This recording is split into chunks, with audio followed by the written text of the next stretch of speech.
तो अभी हम बात करे जा रहे थे कि सेल वॉल होती है सेल वॉल, तो अभी हम सेल वॉल का स्ट्रक्चर देखेंगे। सेल वॉल एक नॉन लिविंग स्ट्रक्चर होता है।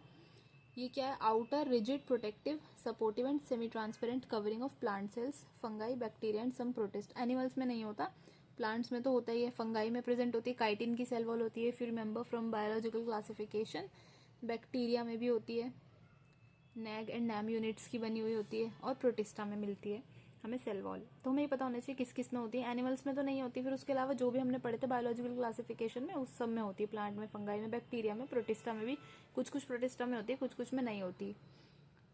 सबसे पहले रॉबर्ट हुक ने देखी थी है वही नॉन लिविंग कॉर्क सेल्स में। इसको हम नॉन लिविंग समझते हैं, बट मेटाबॉलिकली एक्टिव होती है सेल वॉल। होती नॉन लिविंग है लेकिन ये metabolically activate is capable of growth. हमारी सेल वॉल क्या क्या फंक्शन प्रोवाइड कर रही है? सबसे मेन काम तो इसका शेप देना है, एक शेप प्रोवाइड कर रही है ये। दूसरा, डैमेज से उसको प्रोटेक्शन प्रोवाइड कर रही है सेल्स को, protect cell from damage and infection. Also helps in cell to cell communication, दो सेल्स को कम्युनिकेट करवाने में हेल्प करती है हमारी सेल वॉल। एक बैरियर प्रोवाइड करती है, बाहर कवरिंग है, कवरिंग तो बैरियर बन जाती है ना, अनडिजायरेबल चीज़ों के, कोई गंदगी ना लगे सेल को, तो बुरे बुरे मैक्रोमोलिक्यूल से उसको बचाती है, बैरियर बन जाती है। पैथोजन से प्रोटेक्शन देती है। रिजिडिटी इंपॉर्टेंट, रिजिडिटी प्रोवाइड करती है, रिजिड स्ट्रक्चर है सेल वॉल। दूसरा, ऑस्मोटिक, जब रिजिड है तो फिर ऑस्मोटिक प्रेशर को काउंटरएक्ट करेगी। ऑस्मोटिक प्रेशर क्या होता है?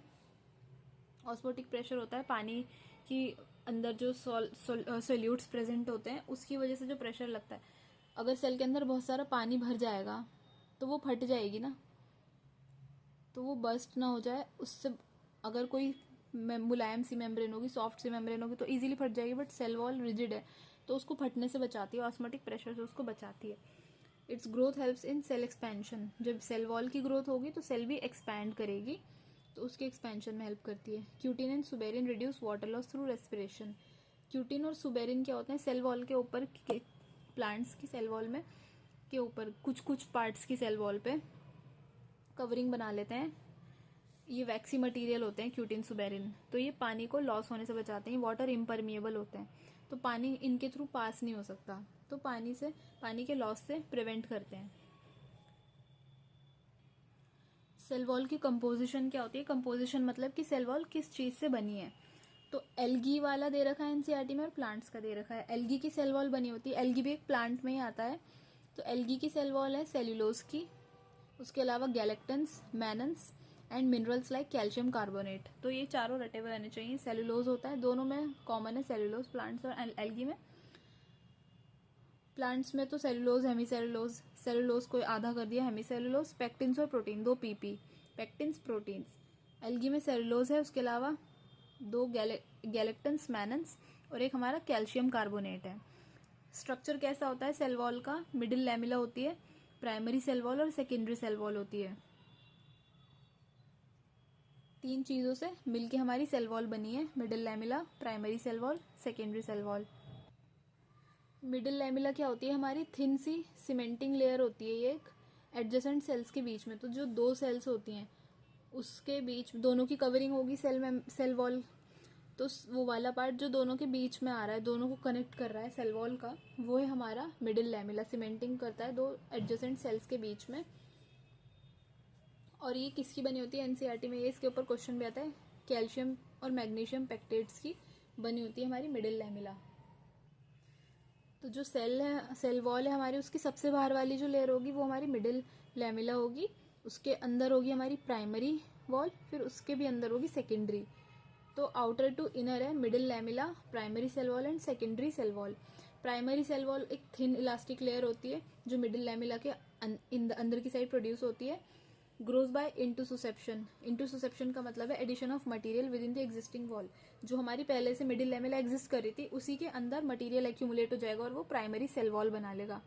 Primary cell wall consist of intricate network of microfibrils embedded in matrix.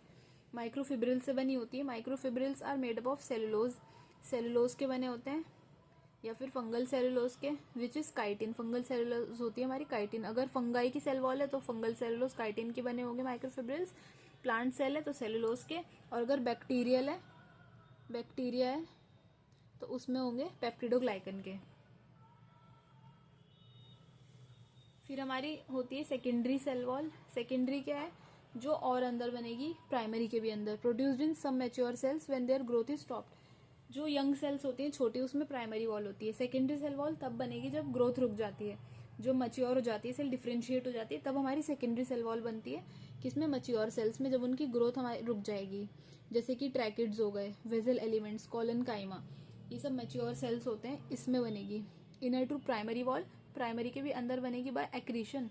Accretion क्या मतलब है? एक्रीशन का मतलब है deposition of minerals over surface of existing structure. जो एग्जिस्टिंग स्ट्रक्चर है उसके ऊपर मिनरल्स का डिपोजिशन हो जाएगा, तो हमारी सेकेंडरी सेल वॉल बन जाएगी। प्राइमरी के ऊपर ही और डिपोजिशन होने से हमारी सेकेंडरी सेल वॉल बन गई। मिडिल लैमेला पे डिपोजिशन हुआ था, प्राइमरी बनी, प्राइमरी पे डिपोजिशन हुआ, सेकेंडरी बनी। अंदर, बाहर से अंदर की तरफ कौन कौन सी है? Middle lamella, primary wall, secondary wall. Made up of at least 3 layers named S1, S2, S3. This is not important, not at all, so you can skip this. बस ये जो हमारी सेल वॉल है, सेल वॉल है हमारी 3 part से बनी। सबसे बाहर हमारी कौन सी है? मिडिल लैमेला, उसके अंदर हमारी प्राइमरी, फिर उसके अंदर सेकेंडरी। तो 2 सेल्स होंगी ऐसे ही, हर सेल में ऐसे होगा। तो दोनों सेल्स को जो कनेक्ट कर रही है वो कौन है? Middle lamella. वो लाइन एनसीईआरटी में भी लिखी है। सो मिडिल लैमेला क्या है? सीमेंटिंग लेयर है बिटवीन एडजेसेंट सेल्स। और किसकी बनी है मिडिल लैमेला? कैल्शियम और मैग्नीशियम पेक्टेट्स की। तो एक छोटा सा टॉपिक एनसीईआरटी में और दिया था, सेल एनवेलप का प्रोकैरियोट्स के अंदर। सेल एनवेलप नाम से पता चल रहा है सेल की कवरिंग। तो ये 3 चीज़ों से मिलकर बनी होती है। सबसे बाहर होती है हमारी प्रोटेक्टिव लेयर होती है, विच इज कॉल्ड ग्लाइकोकैलिक्स।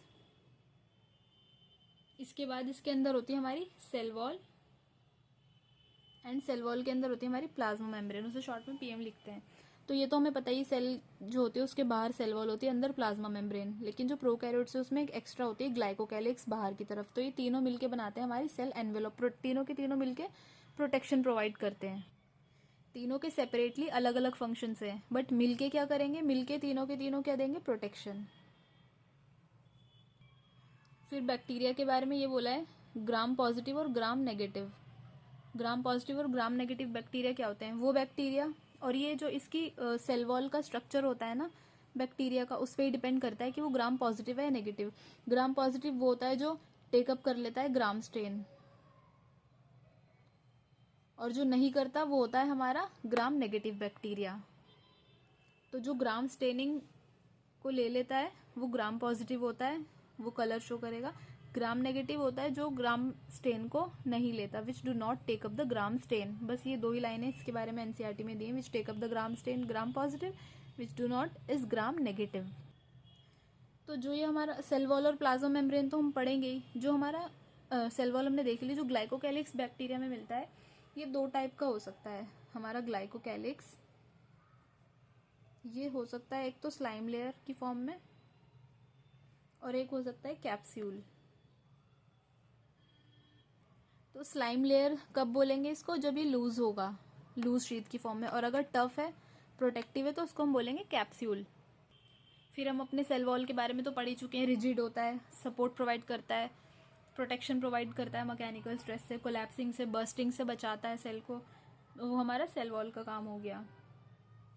और जो हमारे प्रोकैरियोट्स है उसकी प्लाज्मा मेम्ब्रेन का स्पेशल फीचर क्या होता है कि उसमें क्या होते हैं? मीजोजोम्स प्रेजेंट होते हैं। प्लाज्मा मेम्ब्रेन की इनफोल्डिंग से जो प्लाज्मा मेम्ब्रेन है वो अंदर की तरफ फोल्ड हो जाती है और वो बनाती है मीजोजोम, उसको बोलते हैं मीजोजोम। तो वो हमारा स्पेशल फीचर हो गया बैक्टीरिया का, प्रोकैरियोट्स। फिर एनसीईआरटी में ना इस मीजोजोम के फंक्शंस दिए हैं, वो इंपॉर्टेंट है। क्या क्या फंक्शन में हेल्प करती है? डीएनए के रेप्लिकेशन में हेल्प करती है, डिस्ट्रीब्यूशन में हेल्प करती है, डिस्ट्रीब्यूशन टू डॉटर सेल्स।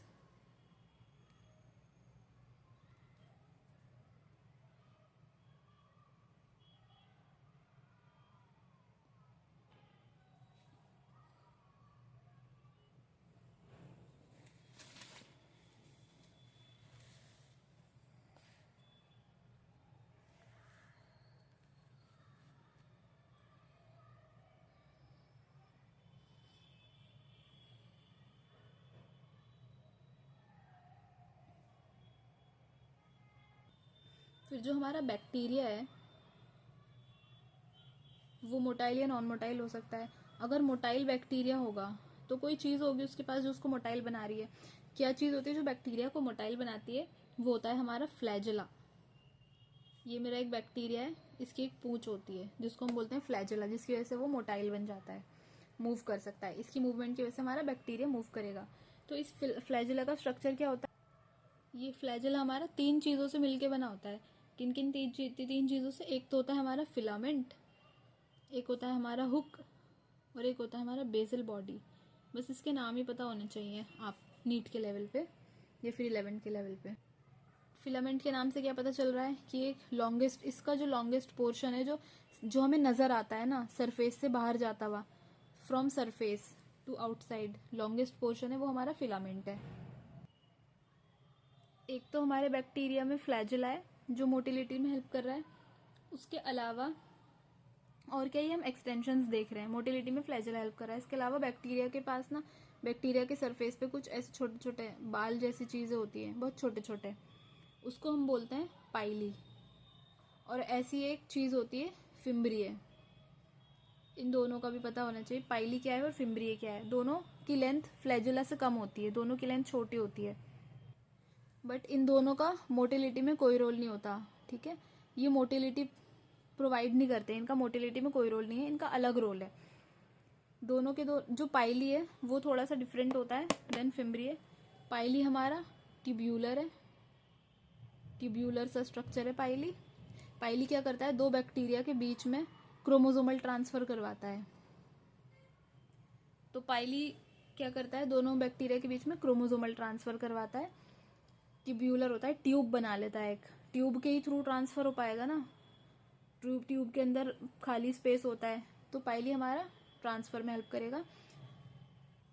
और जो ये हमारा फिम्ब्रिए है, ये क्या करेगा? अटैच करवाएगा बैक्टीरिया को होस्ट से चिपकने में जो बैक्टीरिया हमारे अंदर आता है, हमारी बॉडी वॉल से अंदर या फिर गट में, कहीं पे भी, जहाँ पे भी एंटर करेगा, जिस भी रूट से, नेजल रूट से एंटर कर रहा है या ओरल रूट से कर रहा है या किसी भी रूट से कर रहा है, तो उसको चिपकना होगा बॉडी के अंदर सरफेसेस में, तो वो फिम्ब्रिए की हेल्प से अंदर चिपक पाएगा।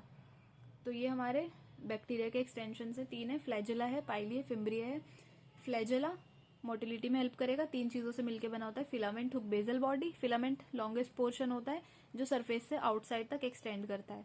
फिर पाइली होता है, पाइली ट्यूब्यूलर स्ट्रक्चर होता है। फिर हमारा फिम्ब्रिए जो होता है वो अटैचमेंट में ब्रिसल लाइक स्ट्रक्चर होता है, जैसे ब्रश होता है ना हमारा, वैसे ये ब्रिसल जैसा स्ट्रक्चर होता है इसका, जो अटैचमेंट में हेल्प करेगा, उसे चिपकने में हेल्प करेगा होस्ट के अंदर। पाइली क्या करवाएगा? कंजुगेशन। पाइली क्रोमोसोमल ट्रांसफर करवाएगा 2 बैक्टीरिया के बीच में। ट्यूब्यूलर स्ट्रक्चर होता है, ट्यूब बनेगी जब ही तो ट्रांसफर हो पाएगा, ट्यूब के अंदर खाली स्पेस होता है, तो पाइली उसमें हेल्प करेगा। तो filament, पाइली and flagella, पाइली and fimbriae, ये एक्सटेंशंस होते हैं हमारे बैक्टीरिया की सेल वॉल के।